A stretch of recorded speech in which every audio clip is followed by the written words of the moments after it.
여수행 막차, 낯선 남자의 손이 내 몸을 스쳤습니다. 64년 동안 잊고 살았던 감정. 그날 밤 모든 게 달라졌습니다. 위험합니다. 그의 목소리가 귓가에 스쳤을 때 나는 알았습니다. 진짜 위험한 건 이 열차가 아니라 지금 내 앞에 선 이 남자라는 걸, 잊었던 여자의 심장이 금지된 욕망과 함께 다시 뛰기 시작했습니다. 이야기 듣기 전 구독과 좋아요 부탁드려요. 오늘도 좋은 하루 보내세요. 부산역 11시 40분 비가 스쳐간 플랫폼은 차갑고 쓸쓸했습니다. 4년. 남편과 헤어진 후 나는 감정이 없는 기계처럼 살아왔습니다.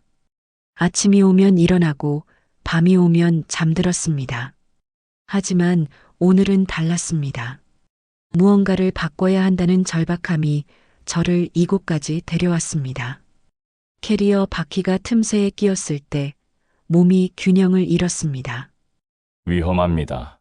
낮고 굵은 목소리, 누군가의 손이 내 팔꿈치를 잡았습니다. 온기가 옷을 뚫고 전해졌습니다. 4년 만에 느껴보는 남자의 손길이었습니다. 회색 우비 차림의 남자, 50 중후반. 그는 내 팔을 조심스럽게 잡고 있었습니다. 그가 캐리어를 들어 올릴 때 팔뚝 근육이 셔츠 소매 너머로 드러났다 사라졌습니다. 이상했습니다. 단지 캐리어를 들어 올리는 모습을 보는 것뿐인데 심장이 뛰었습니다. 문상호라고 합니다.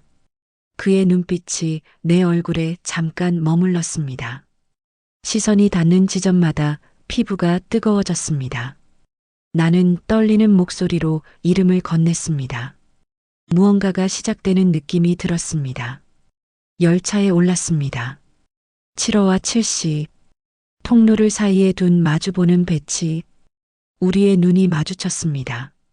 1초, 2초, 3초. 나는 먼저 시선을 돌렸습니다. 심장이 너무 빨리 뛰었습니다. 열차가 출발했습니다.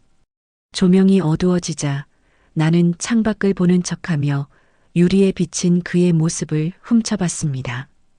그도 신문을 펼쳐들었지만 한 줄도 읽지 않는 것 같았습니다. 시선이 느껴졌습니다.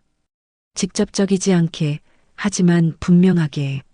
손이 떨려 책 페이지를 제대로 넘기기 어려웠습니다. 나는 다리를 꼬았습니다. 스커트가 조금 올라갔습니다.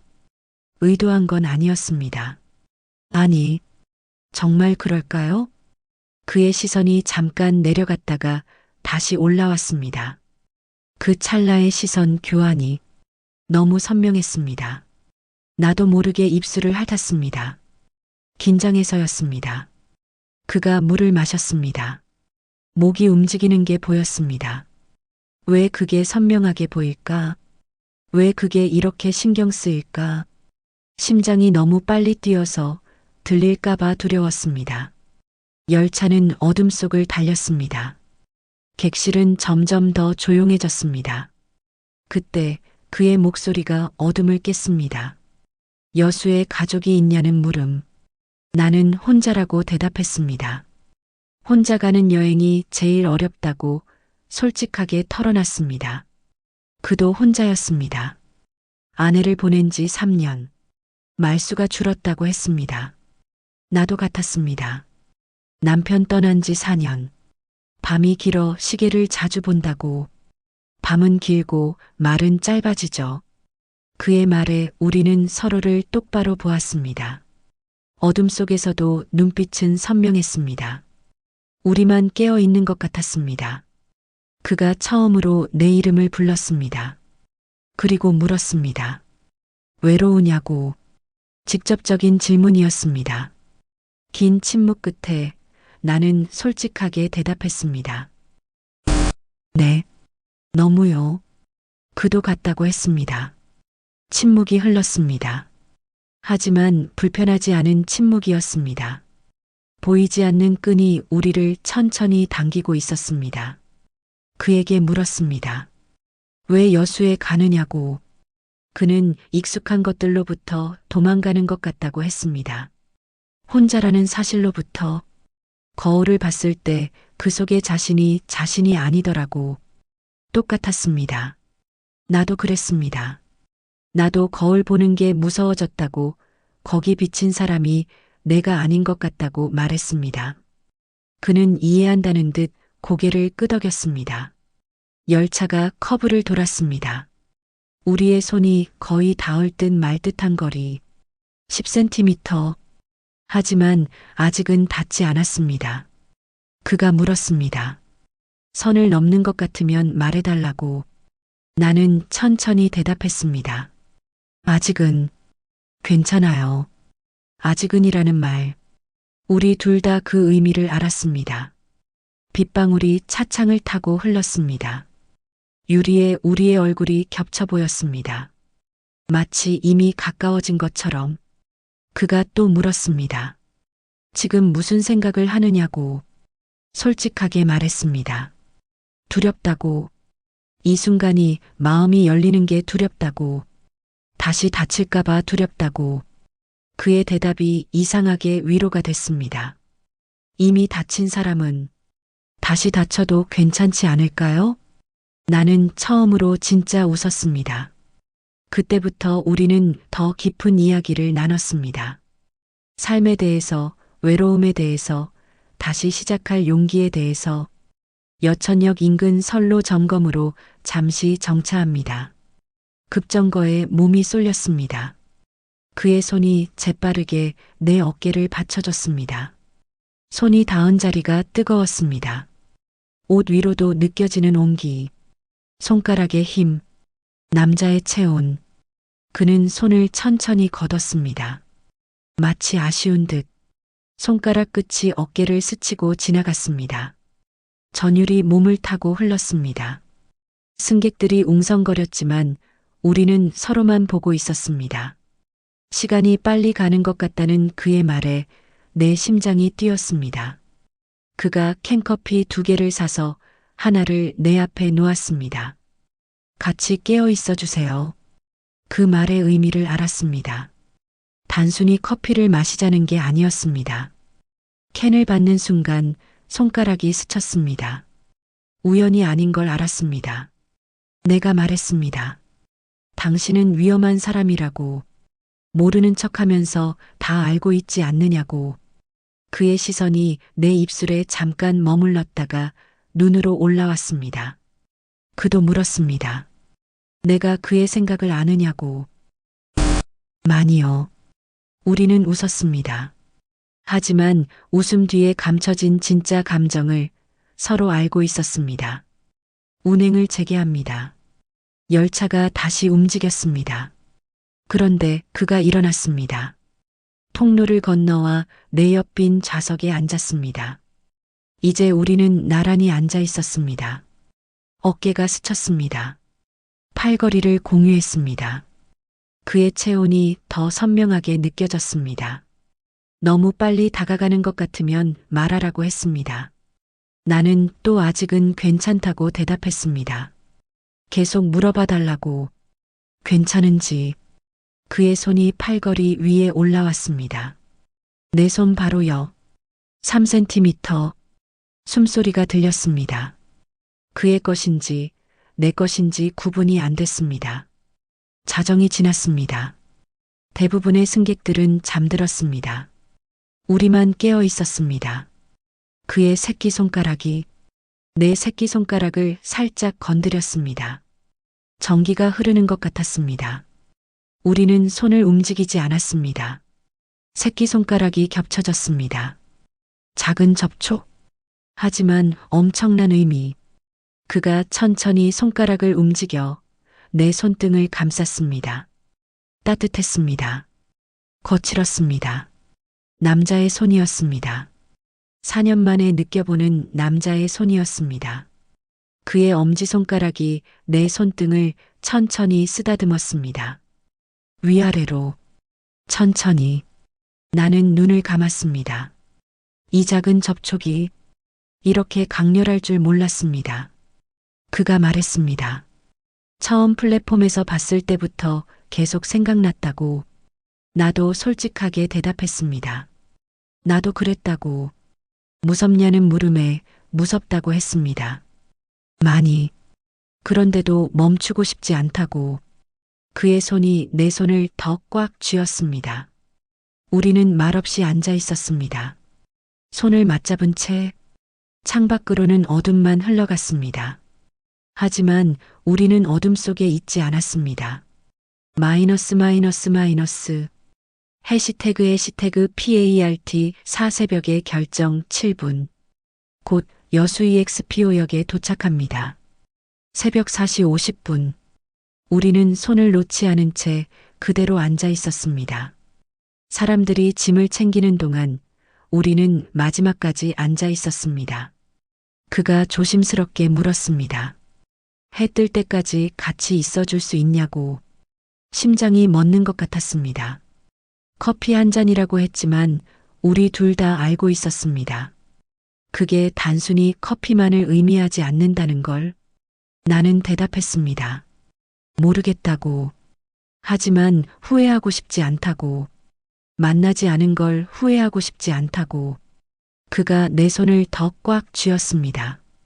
우리는 열차에서 내려 플랫폼에 나란히 섰습니다. 비는 그쳤지만 공기는 축축했습니다. 짠내가 났습니다. 바다가 가까웠습니다. 새벽 공기는 차가웠지만 그의 손은 따뜻했습니다. 그가 오동도 쪽에 조용한 곳을 안다고 했습니다. 나는 망설였습니다. 어떤 사람인지도 모르잖아요 라고. 그가 대답했습니다. 중요한 건 다 안다고. 외롭다는 것, 상처받았다는 것, 다시 시작하고 싶어 한다는 것. 눈물이 날 것 같았습니다. 그는 또 말했습니다. 멈추고 싶으면 언제든 말하라고. 바로 멈추겠다고. 나도 대답했습니다. 당신도 부담스러우면 말하라고. 지금 제일 덜 부담스러운 게 지연 씨예요. 심장이 뛰었습니다. 우리는 같은 택시에 탔습니다. 어깨가 스쳤습니다. 허벅지가 닿았습니다. 둘 다 떨어지려 하지 않았습니다. 택시 창밖으로 여수의 새벽거리가 지나갔습니다. 그의 손이 내 손을 잡았습니다. 서로에게 물었습니다. 긴장되냐고 무섭냐고. 둘 다 그렇다고 대답했습니다. 하지만 웃었습니다. 두려움을 공유하니 조금 덜 무서웠습니다. 마이너스 마이너스 마이너스 해시태그 PART 5오동도의 밤 12분. 오동도 언덕 위 작은 게스트하우스. 하얀 건물. 새벽 바다 소리. 2층으로 올라가는 좁은 계단에서 그의 손이 내 허리에 살짝 닿았습니다. 조심하라는 그의 목소리. 203호 문 앞에 섰습니다. 열쇠를 돌렸습니다. 문이 열렸습니다. 작은 방, 침대 하나, 창문 너머로 어두운 바다. 우리는 문턱에 서서 한참을 들어가지 못했습니다. 그가 말했습니다. 여기 들어가면 돌아갈 수 없다고. 이 순간을 잊을 수 없을 거라고. 나는 알고 있었습니다. 그래도 괜찮다고 대답했습니다. 문이 닫혔습니다. 방 안에는 우리 둘뿐이었습니다. 그는 서둘러 다가오지 않았습니다. 창가에 서서 밖을 봤습니다. 나도 그 옆에 섰습니다. 어깨가 닿았습니다. 어둠 속에서도 파도가 부서지는 게 보였습니다. 그가 나를 돌아보게 했습니다. 두 손으로 내 어깨를 잡았습니다. 마지막으로 물었습니다. 지금 멈춰야 하냐고. 나는 고개를 저었습니다. 그의 손이 천천히 내 볼을 감쌌습니다. 따뜻했습니다. 거칠었습니다. 남자의 손이었습니다. 예쁘세요. 오랜만에 들어보는 말이었습니다. 그가 얼굴을 가까이 했습니다. 10cm, 5cm, 1cm. 입술이 닿았습니다. 부드러웠습니다. 천천히 움직였습니다. 혀끝이 살짝 스쳤습니다. 전율이 온몸을 타고 흘렀습니다. 나는 그의 셔츠를 움켜쥐었습니다. 키스가 깊어졌습니다. 숨이 가빠졌습니다. 우리는 침대 모서리에 나란히 앉았습니다. 그의 손이 떨리고 있었습니다. 나도 떨렸습니다. 천천히 해도 되냐고 물었습니다. 천천히 하자고 대답했습니다. 그의 손이 내 블라우스 첫 번째 단추에 닿았습니다. 클릭. 첫 번째 단추가 풀렸습니다. 피부가 드러났습니다. 두 번째, 세 번째, 블라우스가 어깨에서 미끄러져 내렸습니다. 그의 손가락이 내 쇄골을 따라 천천히 움직였습니다. 나는 그의 셔츠 단추를 풀었습니다. 하나씩, 천천히. 그의 가슴이 드러났습니다. 생각보다 단단했습니다. 손을 올려놨습니다. 심장이 뛰는 게 느껴졌습니다. 내 것만큼 빠르게. 우리는 누웠습니다. 피부가 닿았습니다. 온기가 전해졌습니다. 그의 손이 내 등을 타고 내려갔습니다. 천천히, 조심스럽게, 괜찮냐고 물었습니다. 아프면 말하라고. 숨이 깊어졌습니다. 방 안 공기가 뜨거워졌습니다. 우리는 서두르지 않았습니다. 말이 필요 없었습니다. 몸이 모든 걸 말해주고 있었으니까. 내가 말했습니다. 날 다시 여자로 느끼게 해줘서 고맙다고. 그가 나를 더 꽉 안았습니다. 다시 살아있다는 걸 느끼게 해줘서 고맙다고 했습니다. 창밖으로 파도 소리가 들렸습니다. 규칙적이고 차분한 소리. 우리의 숨소리와 섞였습니다. 시간이 멈춘 것 같았습니다. 우리는 새벽이 밝아올 때까지 서로를 느꼈습니다. 말없이, 하지만 완벽하게. 눈을 떴습니다. 햇살이 커튼 사이로 새어 들어왔습니다. 나는 그의 팔베개를 베고 누워 있었습니다. 그도 깨어 있었습니다. 잘 잤냐는 물음에 한 번도 안 잤다고 했습니다. 날 보느라고. 웃음이 났습니다.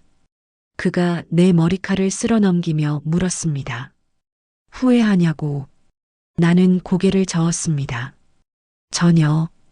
우리는 한참을 그렇게 누워 있었습니다. 말없이, 하지만 편안하게. 밖에서 새소리와 파도 소리가 들렸습니다. 아침이었습니다. 배고프냐는 물음에 아직은 움직이고 싶지 않다고 했습니다. 그의 팔이 나를 더 끌어안았습니다. 그가 이상한 질문을 했습니다. 우리 관계의 이름이 뭐냐고. 생각해보지 않은 질문이었습니다. 모르겠다고. 중요하냐고 물었습니다. 전혀 중요하지 않다고 했습니다. 우리는 웃었습니다. 시간이 더 흘렀습니다. 결국 우리는 일어났습니다. 천천히 옷을 입었습니다. 그가 내 블라우스 단추를 채워줬습니다. 자기가 풀었으니 자기가 채워야 한다며. 웃음이 났습니다. 내가 물었습니다. 이게 일회성이어야 하냐고. 긴 침묵 끝에 그가 대답했습니다. 솔직히 다시 보고 싶다고. 나도 같은 마음이었습니다. 안도의 한숨이 나왔습니다. 다음 달 둘째 주 토요일 여기서 만나기로 했습니다. 달력에 동그라미를 쳤습니다. 우리는 이상한 관계였습니다. 사랑보단 가볍고 관계보단 무겁고, 하지만 딱 좋았습니다. 재혼을 약속하지 않았습니다. 동거도 아니었습니다. 하지만 다시 만날 거라는 건 확실했습니다. 그걸로 충분했습니다. 체크아웃을 하고 밖으로 나왔습니다. 아침 햇살이 눈부셨습니다. 바다가 반짝였습니다. 우리는 같은 택시에 탔습니다. 이번에도 어깨가 닿았습니다. 하지만 이번엔 자연스러웠습니다. 한 달이 흘렀습니다. 그 한 달 동안 우리는 매일 짧은 문자를 주고받았습니다. 잘 지내냐는 안부, 다음 주 토요일이라는 확인, 둘째 주 토요일이 왔습니다. 나는 아침부터 설렜습니다. 옷장 앞에서 한참을 고민했습니다. 결국 간단한 원피스를 골랐습니다. 게스트하우스 앞에 도착했을 때 그가 이미 와 있었습니다. 멀리서 눈이 마주쳤습니다. 서로를 향해 걸어갔습니다. 우리는 약속을 지켰습니다. 203호 문을 열자마자 우리는 껴안았습니다. 이번엔 주저하지 않았습니다. 보고 싶었다는 말, 나도 그랬다는 대답, 키스는 더 익숙했습니다. 하지만 여전히 떨렸습니다. 두 번째는 첫 번째보다 대담했습니다. 그의 손이 더 자유로웠습니다. 내 입술도 더 솔직했습니다. 우리는 서로의 몸을 배워갔습니다. 어디를 만지면 좋아하는지, 어떤 속도를 원하는지, 첫 번째보다 시간이 더 오래 걸렸습니다. 서두르지 않았으니까. 이번엔 샤워도 함께 했습니다. 그의 등을 닦아줬습니다. 그는 내 머리를 감겨줬습니다. 이상하게 친밀했습니다. 성관계보다 더 행복하냐는 물음에 많이 행복하다고 대답했습니다. 우리는 이상한 관계였습니다. 한 달에 한 번만 만나는. 하지만 그게 좋았습니다. 기다리는 시간이 나쁘지 않았습니다. 설레었으니까. 매일 달력을 보며 며칠 남았나 세웠다고 고백했습니다. 웃음이 났습니다. 우리는 오후 내내 방에 있었습니다. 이야기하고 웃고 껴안고 때때로 침묵 속에 있기도 했습니다. 하지만 그 침묵도 편안했습니다. 해가 지기 시작했습니다. 오늘도 가야 했습니다. 아쉬웠습니다. 하지만 다음 달에 또 만나기로 약속했습니다. 세 번째 만남 후 우리는 순천역 앞 작은 다방에 앉았습니다. 현실 이야기를 해야 할 때였습니다. 계속 이럴 수 있을까? 재호는 생각 안 하냐는 물음. 침묵이 흘렀습니다. 솔직하게 말했습니다. 두렵다고. 다시 누군가의 아내가 되는 게 이제 막 나로 살기 시작했는데 그도 같았습니다. 다시 책임지는 게 두렵다고. 그럼 이대로 가자고 했습니다. 탁자 가운데 달력을 펼쳤습니다. 둘째 주 토요일. 언제나 서로의 날. 동그라미 하나가 찍혔습니다. 규칙을 더했습니다. 못 오게 되면 전날 밤에 꼭 말하기. 대신 미루지 않기. 약속했습니다. 우리는 사랑이란 단어 대신 약속이라는 단어를 골랐습니다. 이상하게 그게 더 따뜻했습니다. 주변 사람들한테 말할 거냐는 물음. 모르겠다고, 뭐라고 설명해야 할지 모르겠다고. 그럼 비밀로 하자고 했습니다. 우리만 아는. 나쁘지 않았습니다. 50 넘어서 비밀 연인이라는 게 낭만적으로 느껴졌습니다. 계산을 마치고 밖으로 나왔습니다. 초봄의 바람이 불었습니다. 다음 달에 보자고 했습니다. 우리는 가볍게 손을 흔들고 각자의 길로 걸어갔습니다. 뒤돌아보지 않았습니다. 하지만 마음은 이미 다음 달을 향하고 있었습니다. 여름 끝자락. 다섯 번째 만남. 우리는 오동도 난간에 섰습니다. 그는 뒤에서 나를 안았습니다.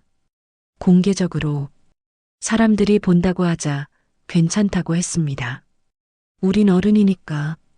나는 그의 품에 몸을 맡겼습니다. 계속 이럴 수 있을까 물었습니다.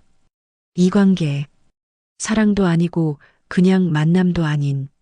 그가 나를 돌려 세웠습니다. 사랑이면 어떠냐고 물었습니다. 이미 사랑하고 있는 것 같다고. 심장이 뛰었습니다.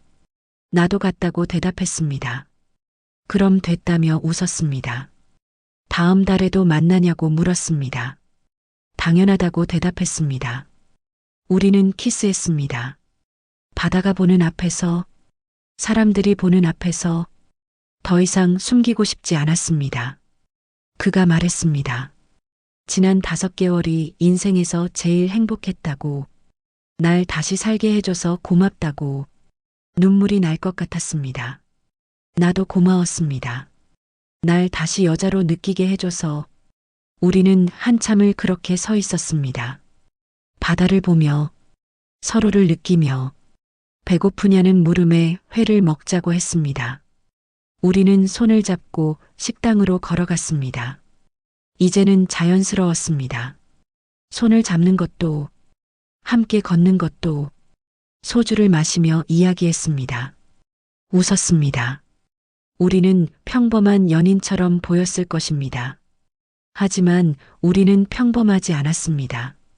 한 달에 한 번만 만나는, 재혼도 동거도 하지 않는, 하지만 서로를 사랑하는 이상한 연인들. 그게 1년 전 일입니다. 지금도 우리는 만납니다.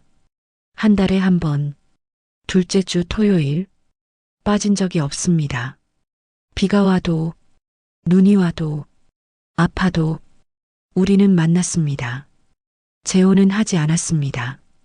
같이 살지도 않습니다. 각자의 집에서 각자의 삶을. 하지만 사랑합니다. 이상한 관계죠? 사람들은 이해 못할 거예요. 그냥 결혼하지 그래요? 하겠죠. 매일 보면 안 돼요? 하겠죠. 하지만 우리는 압니다. 이게 우리에게 맞는 거라는 걸, 기다리는 시간이 좋다는 걸, 만나는 날이 특별하다는 걸, 헤어질 때 아쉬워서 다음이 더 기다려진다는 걸. 다음 주 토요일 같은 곳에서 핸드폰에 그의 문자가 왔습니다. 미소가 나옵니다. 네. 같은 곳에서요. 답장을 보냅니다. 61에 시작된 사랑. 늦었다고요? 아니에요. 사랑은 나이를 묻지 않으니까요. 우리는 천천히 가지만 확실하게 서로에게 빠져들고 있습니다. 그리고 그게 두렵지 않아요. 다음 주 토요일 또 만날 거예요. 그 사람을, 내 두 번째 심장을.